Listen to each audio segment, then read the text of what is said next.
You're welcome to the talk shop, and I'm Victor Tenhemba. You know what we're going to be discussing today? We're discussing about youth. How are we the leaders of tomorrow, like they always promise us that we are? Since we were kids, we'll be listening and we'll be hearing how they tell us that we are the leaders of tomorrow. But at our old age as it is now, we are still being led by those who led us yesterday. But I'll be discussing these opportunities in the next level generation, how it's going to affect us as a youth. And then I have three distinguished youths to discuss this with me. And I'll start from my right hand there is Jaja. Jaja is actually a troublemaker on Twitter, so those of you that use Twitter, you're going to know Jaja. And Jaja is also a program manager at Tact Nigeria. Welcome over. And just beside Jaja there is Dosu. And Dosu is a business developer. She turns crazy ideas into money-making businesses. Yes, and I'm looking forward to we can try to do it together.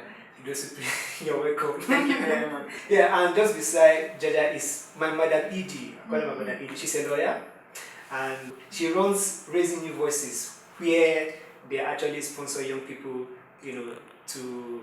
into political offices. But today we'll be discussing not just youth in politics, youth leadership in general, how it all affects all of us, and like that. So, Banke, I would say you're welcome. That is Banke Ilori. She's very quiet. Oh, thank you. I don't run.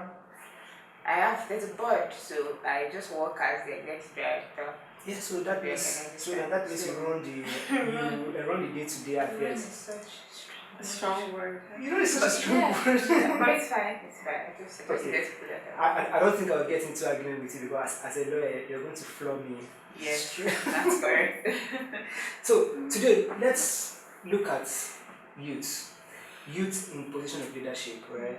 Youth in politics and wherever it's business, social, wherever that it be. At this second term of the next level that we are in most states, I discovered in most states that young people actually emerge as speakers. Speakers of state of assembly. I know of 34-year-old in Kwara. Is it that we are now more like the youth are coming up, we are now getting the space we have always wanted to thrive in or something? I think the thing is youth have always been in politics. Whether or not what the youth did in politics was taken as actual work is something else. But we've always been in politics. So whether we're working as aides or as PAs or SAs or in the campaign office, going door knocking, Birth snatchers. there's that as well. Youth have always been in politics. What people fought for, so like they're not too young to run and all of that, I think they were fighting a lot more for elective positions. But even when you talk about elective positions, I think the focus was mostly on like governorship, presidency. The youth have always been able to run for councillor.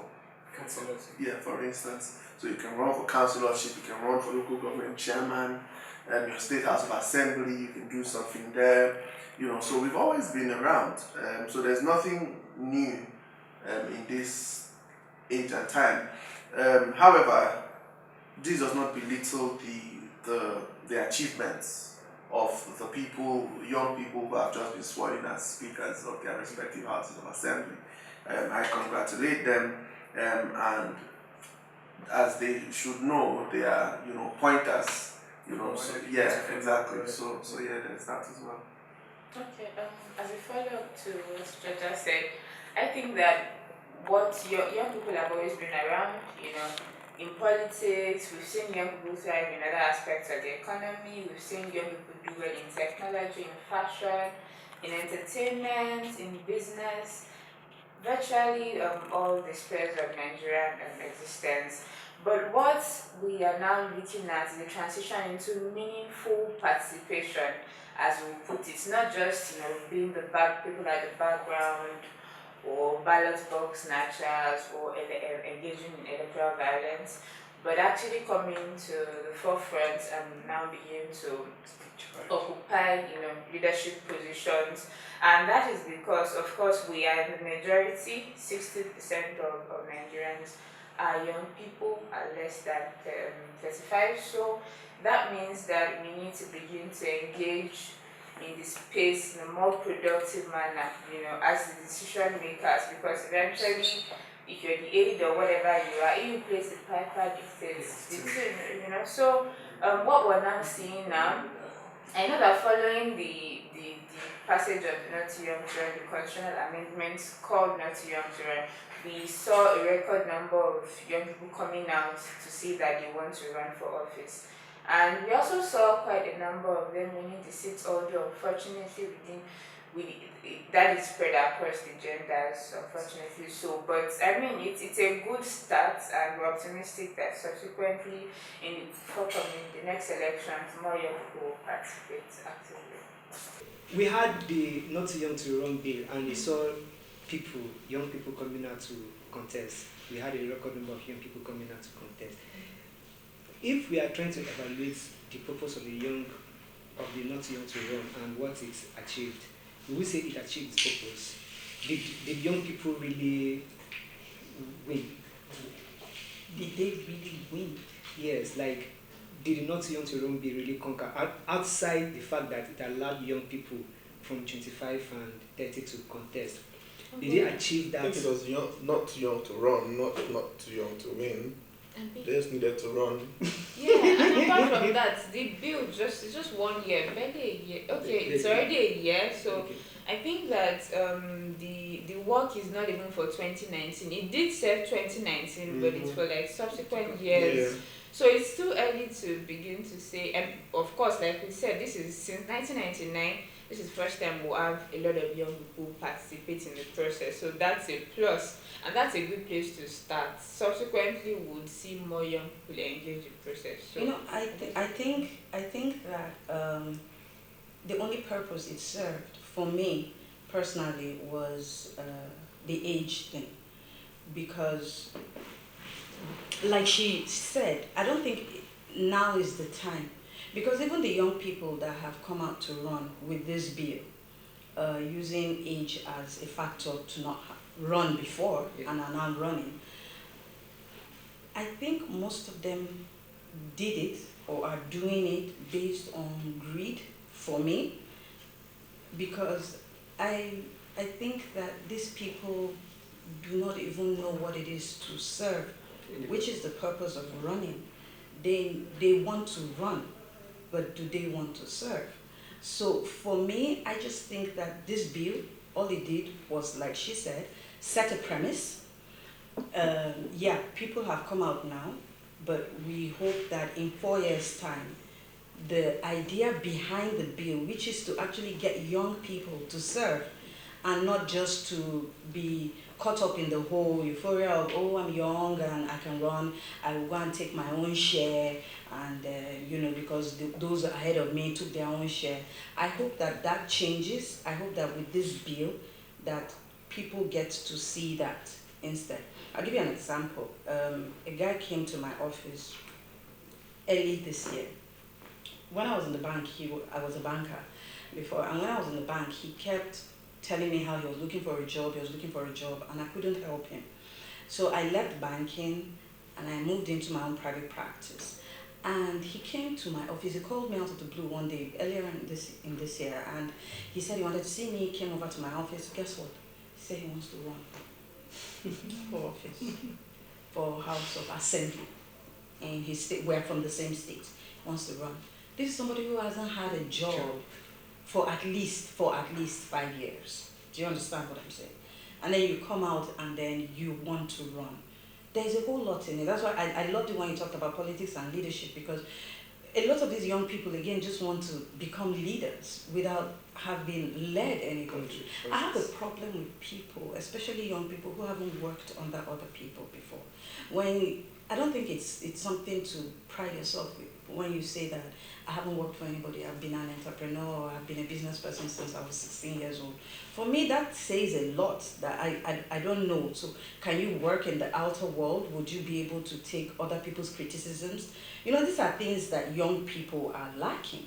This guy hasn't worked for, no, honestly, because this guy hasn't worked for 5-6 years. And you're telling me that he wants to represent a constituency. He wants to listen. He wants to lead people. How would that kind of person even sit down in the house to make decisions concerning his people? I feel like you are disenfranchising this person because of something that he is not responsible for.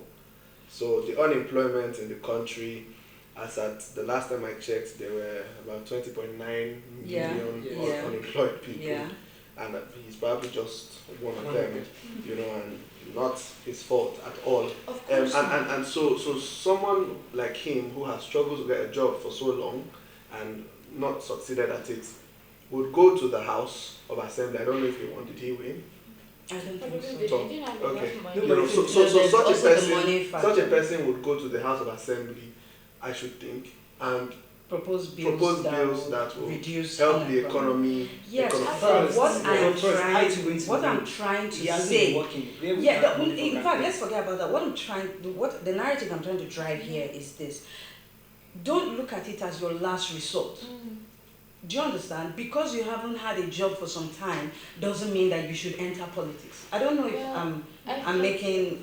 I'm trying to. Well, No, I get your point, but I am thinking my own perspective on this issue is that maybe because I work with young people who are in political, who are in politics, who are running for office. I had said earlier that a lot of young people are achieving successes in business, in technology, in economy, in fashion. Yes. And I've met a lot of young people, and I don't think that we should say young people are not ready, so to say, because the people that I work with, for example, for my organization, the organization I work with, in the last elections, we had a Break the Old campaign where we crowdfunded for 25 young people running for the House of Representatives. And the people that we worked with, we asked them to submit their CV, their data, record experiences of what they have achieved. And what I read, I was very impressed with the number of them. I was optimistic about the chances of the success of the number of them. Although one of them, we had only one person win, is now in the House of Representatives, but we had a lot of them who were passionate about the country, who despite their young age, had been able to, in their own little way, impact their communities. So when we say that we feel that young people are not ready, I don't think we should say young people generally, because the truth is that we have established that young Nigerians all over the world, within and outside Africa, within and outside Nigeria, are doing remarkable things. But young people, look at the issues we're talking about. But so that's how I see it. Young people doing remarkable things. That was what I was going to say. Like, yes, so if I had those kind of CVs as well, I would definitely support such people. Yeah. Young people who are doing remarkable things, young people who are impacting in whatever area it is that they are in. The fashion designer had to learn from somebody, technocrat or whatever, had to learn from you are somebody. basically hammering on mentorship. Yes. Which is lacking. Of course, we don't have that. But to just stand up out of the blue, when you've not even done anything, you've not gone to see the problems in your own community and see, okay, in these 4 years that you've not had a job, how many times have you even gone to meet the House of Assembly person representing your constituency? Maybe it may not have worked, Jaja. Exactly. It may not have worked, but how many times have you tried to go there to say, look, these are the things that are happening in our community? How do we go about this? How do we go about this? But to just stand up because there is nothing to do, you've done nothing at all, and then you think that the next thing you want to go and do is politics. Such people go in for greed and not to impact the community. Well, that is what I'm talking about. I understand your point though. And I also want to bring out a very important issue. The people that are there, the older people that are there, some of them are of questionable characters. Definitely. A lot of Nigerians over the week protested the choice of the leadership of the legislature, especially when we look at their, the things that they have done. So one of them has, tried to steal the maize before and stuff like that. So is it those kind of people? What have they done to, if we're going by to say we want good, it's good to have So those the kind of thing people. is, But the people that are there, sef, but the thing is, we have You know. we have old people who are like that, You and now know. we're having young people who are copying, something you know, like that. So it means they will I don't also know do the if you same thing. heard, but a polytechnic in my state had student union elections. And it How was much marked irregularity? with irregularities and the election was declared inconclusive. Student union elections for polytechnic. We didn't have the word inconclusive wasn't really, popular in Nigerian political space. Until But after this now, election. even student union government is having elections mad with rigging. In fact, I And think it's a like 2 days dangerous ago- precedent that was setting. In the end, I am not against anybody who wants to put themselves forward. Whether you've been unemployed your whole life and you want to put yourself forward, in fact, that is more reason why you should, because you've been unemployed. And I strongly believe that our histories and experiences, go a long way to prepare us for whatever we are and what we will be, and oftentimes these histories and experiences are not the usual, so it doesn't have to be. I was talking to some people and I said, okay, so you're trying to apply for a job, and then they ask you, do you have any experience? And you say no, but you've been singing in a choir in your church, and that is experience. That's working environment experience, managing conflict, organization, time management. There are so many skills, transferable skills you can bring out of that. So that guy who was unemployed for 5 years has survived Nigeria. He has a lot of skills. Maybe we should just put that your peculiar person aside. But I get your point. It's important because every time we have the opportunity to lead as young people, you're not just representing yourself, because when they're going to say it, they won't say so and so person who was a young person did this and didn't do it well. They'll say, look at that person, we told you young people are not ready. Exactly. They'll just pack all of us and group us together. Yes. So every time Because you have the it's statistic. opportunity Yes. to lead as a young person, Yes. I've been telling the people that won, my colleagues and associates who won their elections, I've been telling them, you're not just going for yourself, you're going for represent the this whole constituency. demography. I said that even the females, a few of them who were able to win, and some of them who have gotten to this space. Every time you have the opportunity to be out there, you're not representing yourself, you're not representing just, your family, you're representing, your constituency, the young people, the females, the marginalized persons, persons with disability. So you give it your best, and that is what I'm hoping that the people that have emerged victorious in the elections will do. Set a standard, so that when people say, so we've been telling young people to come in, and now that they are in, they are bringing about a lot of changes. Yeah, that's the correct. I agree with you. Okay, so going in, right, if you notice, most of the young people who came on the not too young to run, they mostly contested under parties that you not say do not have strong structures. Yeah. Like that. So you could hear all these other political parties. Very few young candidates were able to emerge under the two dominant political parties that we have. So if these trends continue, but first, is the number of political parties we have a problem? Because UN says so. 91. Yes. It's a problem. India, I saw where they say India has over 2,000 political parties. If you compare their population to ours. I think the number of political parties are too many. But then again, you know that not all these parties are on the ballot for every election. So again, it depends on the election. Personally, I feel, okay, so let me start by talking about leadership generally and not just politics. I feel like young people are doing great stuff in leadership. A lot of us have had to learn leadership from working with bad leaders. So, that is something I will commend a lot of young people in leadership positions for. However, back to politics now, I feel like it is problematic for young people to want to run for the highest office in the land. For instance, I will not vote for a 25-year-old to be president. I will not. Matter of principle. Can't. Sorry? The age limit is 35. I'm just saying. No, but I'm just saying. yes, So for even example, if you were to reduce it Yeah. to 18, I would Still not. would happen. I wouldn't vote for a 35-year-old as well. Because and it's not just because they're 35-year-olds. I feel like a lot of people do not understand what it means to be in certain offices. Exactly. Like being president, for instance. I saw the people who wanted to be president in 2019 elections, and I can assure you that most of them would have been terrible presidents, Yeah. because being president is more than, especially in Nigeria, being president goes beyond just being president. You have a lot of moving parts to manage, and you need to grow in the system. When we talk about establishment candidates, for instance, what are these establishment candidates? They are called establishment because over the years they have built networks, to make things work better and easier. So when you come and say you're young and all you have for you is your age, there's a problem there. we'll just go on a short break and we'll be back Okay. to continue discussion.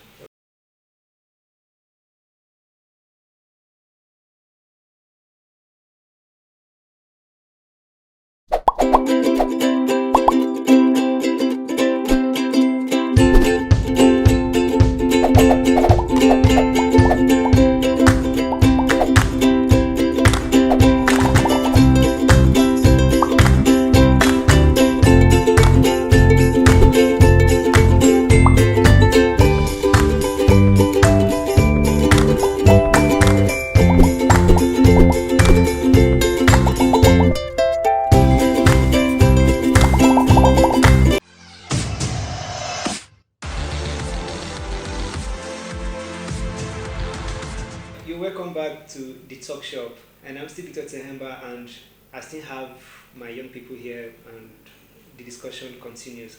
But before the break, Jaja, you said something.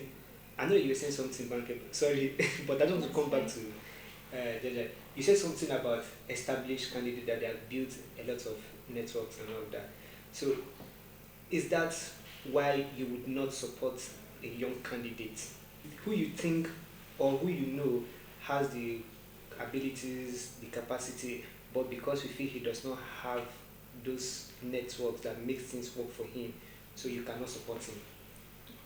Well, it's not as straightforward as that. I don't think so. You can run a multinational and still not be able to run a country.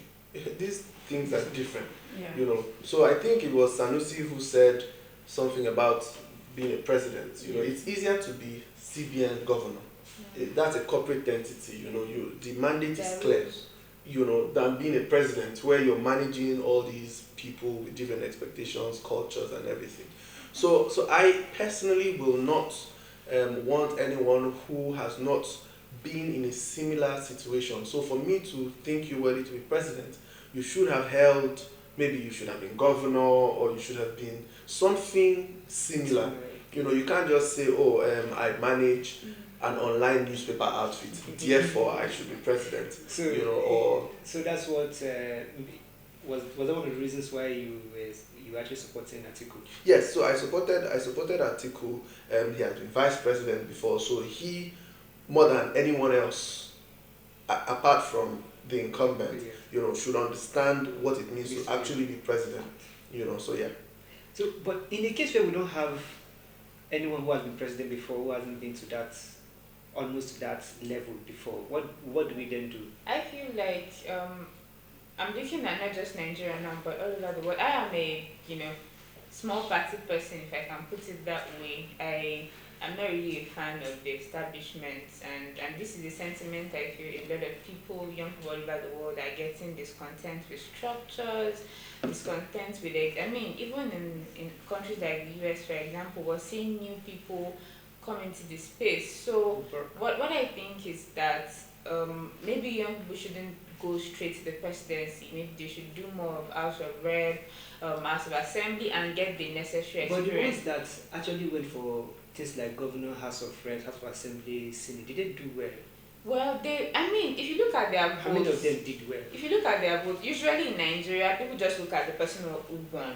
You understand, and that's the amount of votes. But one of the things I did after the work that we had done with these people was I got the details from INEC, looking at the Yeah, I votes. was about What to was ask you the that. space? What was the space between the young people all together? How many votes did they have? And is it possible for us to, achieve better results in 2023 and stuff By like not that? splitting the votes. Well, but you can't actually compel people to vote for somebody because you don't want them to split the vote. People will vote for whoever they want to vote for. Yeah. I remember we did an interview with Kingsley Moradu on a website that I manage, a law website I manage, and he was talking about the third force, in that interview, and he said young people were saying, oh, third force should come together, and I was like, but even despite all your third force should come together, you still didn't vote for any of the third force people, so it goes to show that maybe you're not really ready for this third force that you were so enamored with. But the thing is, even okay, he said that, but even them themselves, the third force candidates, did they agree to come together? That's what I'm saying. You can't make people come together because you think people will do whatever they want. Everybody has different reasons for running for I don't office. think that he should have said that even when they didn't come together, we still voted the way we voted. Yes. Because, I mean, if they had come together, I was one of the advocates for that. I was like, you guys come together, and if they had come together and given us one person, the votes that they got individually, if you added it up cumulatively, that is what I'm saying. It would be, if we had voted for a third force, the votes would have been more than that 1 million cumulative. That's what I'm telling Exactly. you. Can I say something? It would So in 2012, 2013, some parties came together to form the APC. Mm-hmm. Now, these parties understood that on their own, as CPC, ANPP, ACN, AD, they stood no chance of challenging the PDP. Exactly. What did they do? They came together a while before the elections. So they started doing this in 2012. Elections were in 2015. Some years before the elections, came together, put their resources together, put their people together, and started working on the party. What we had in 2019 with regards to the third force is election is tomorrow, and just today, let's say, all these third force guys are coming out, and no, you don't do. In fact, it wasn't just all these third force guys are coming out, right? There were people who now stepped down like 2 days before election. So some people stepped down, and INEC said they can't step down. And these are people who went on for debates. Yes. So of course you can't. I would vote for one of the two main parties because I would feel that these parties are not ready. Yeah. If this thing is really hurting me because I was a strong advocate for this third force. I said, you guys just bring one person out. But look at what happened. But all these other people were not getting 100 votes in states. I don't know if you remember this article I wrote. Everyone wants to be president. Yeah. And on the group, it was re-echoed that if people do not see need to come together, so people should read this article, and then Kingsley Moghalu was there. Yes. Addition of Emiro was there. Yeah, and Dr. Fashowa too. They were there. And that was even before the issue of PACT came up. Yeah. And then PACT came up. These candidates that are supposed to be third force did not agree. Well, people, like I've said, people have different reasons for running.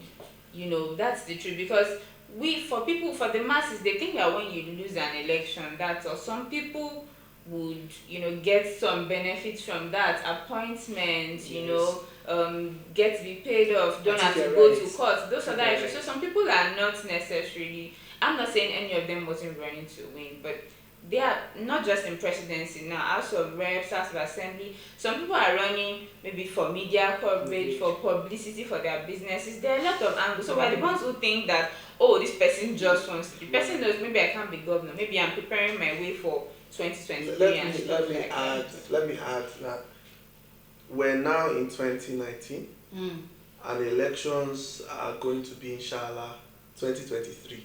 So anybody who wants to run in 2023 Should start. that is not part of the establishment party should start now. Yes. So if you start now, what are you going to be doing? A lot of Oh yeah, a things. lot. So A lot. there's the name recognition work. Yes. There's the party recognition work. Yes. You know, you don't just so for instance, there'll be a lot of parties on the ballot paper. How do people know which party you are? There was this party that was close to the PDP.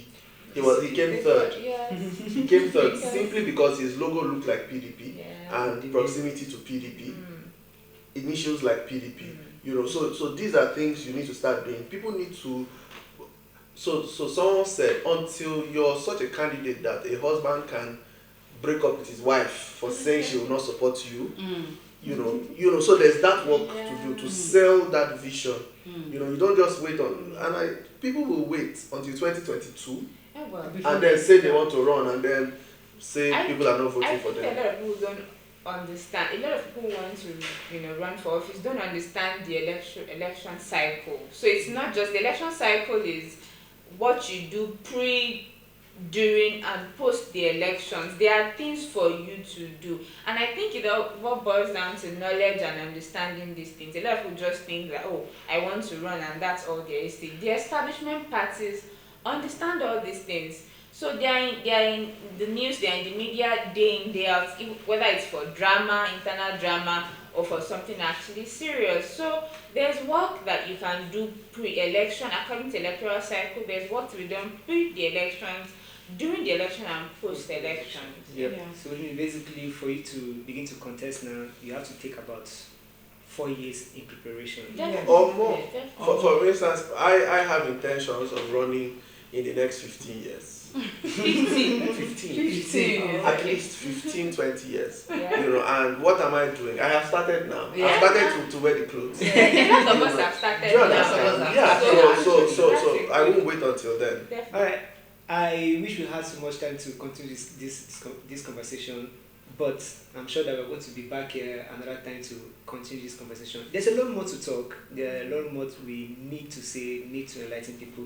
But I know that one of the takeaways that I'm taking away from here is that young people or any other person in that manner who wants to contest for election needs to prepare well ahead of time. But we're back here to continue the discussion, and I hope you will join us for the next discussion, which is going to be more enlightening, more educating, and more fierce. From me, Victor Tehemba, this is the end of Talk Shop today. Thank you.